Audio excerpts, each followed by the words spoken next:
Welcome back to Evangelism for God, the channel that speaks about issues the church run away from and expose Satan and his devices. My name is Maurice Braxton, and on the thumbnail and the picture that's right before my intro here is a pastor, Greg Locke. Some of you may have heard of him, and if you haven't heard of him, he's been in the national spotlight, especially during the election time. He was in the national spotlight. He said the pandemic was a hoax, it was fake. And then he went on to predict that Trump would win.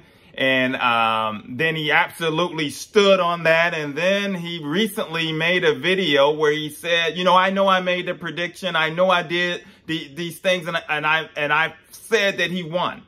But if I make a prediction, he said, of a basketball game, or I think that's what he was saying, and the team wins, but then the other team comes in the middle of the night and steals the trophy, it's not on me. That's what he said. That was his excuse to try to cover up for his false prophecy that he made. And this guy here, he's outspoken. Churches in Tennessee, and it looks like a fairly large little following that he has. It talks about him going past 10 years around the globe and preaching, and he has a boldness about him. But at the same time, this guy has bashed people that are attracted to the same sex. He's talked crazy about people of the opposite party. He's done a whole lot of things that has brought shame to the name of Christ. And he set up here and on Easter. That's what prompted me, because this videos are going to be, I'm going to talk about maybe three or four more people. And I'm going to do each one of them because there's not enough time to squeeze them all into one video.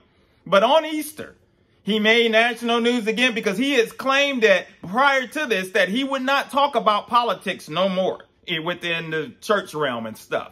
But then he got the ranting and talking about, the pandemic. He started talking about masks, and then he said, take that stupid mask off. Is what he was saying. Don't come in my church, this building here, with a mask, and it will take the military, entire military, to get us out of here from to keep us from having worship service. But the fact, what stuck out to me was when he said, take off that stupid mask.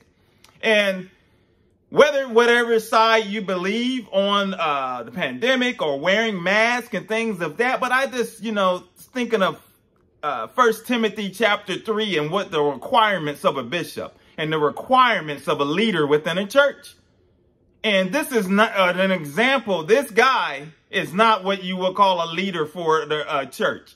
And, and I didn't dive more into the background, but it's alleged that he was having an affair with his secretary and ended up divorcing his wife and marrying that secretary. So that's a whole nother subject with him.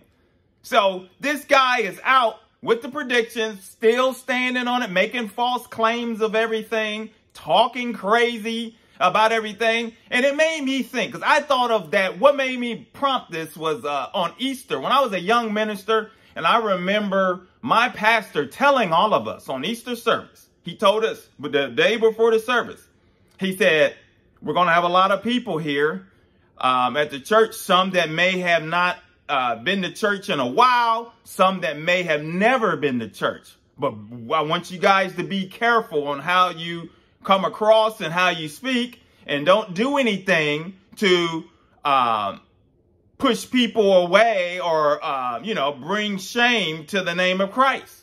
And I remember that.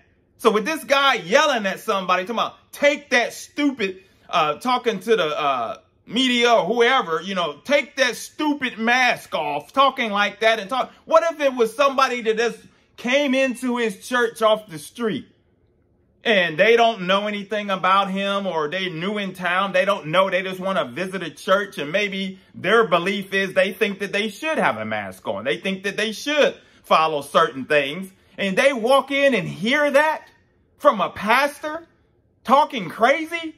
But this guy talks crazy. And if you don't get a chance, look him up, because he is arrogant. He's It's just, he's an example of what I can't believe the amount of people that set up under him.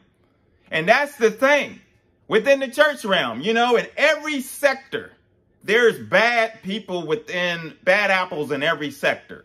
And unfortunately, within the church and the body of Christ, there's bad leaders that are within the body of Christ, and they're teaching false stuff. They're preaching false stuff. They're doing all kind of stuff to bring the shame upon Christ. And no wonder people don't want to be involved with Christianity at all.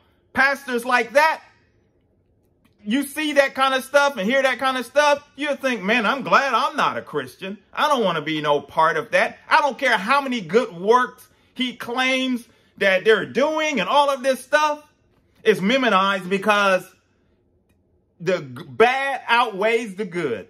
Because it's important that we live as right as we can. We don't, demean people. We don't come across as puffy and arrogant and doing all of these things, because we want people to be drawn to Christ.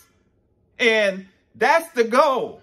So for all of us, stay tuned for the next several ones, because it gets very bizarre with some of these other people that I'm going to mention. Very bizarre story. I mean, it's unbelievable, but very strange and bizarre. And I want you to hear some of the excuses some of them are making about certain things, about their predictions, and you're going to be amazed. So if you new to the channel, hit like, subscribe, come along. If you're new, welcome, because we're continuing to expose every little tactic that Satan tries to throw out there, and trips that he tried to trip his people up with that are following Christ. We're not going to let them. We're going to give God the glory. So until the next video, my friends, take care. God bless.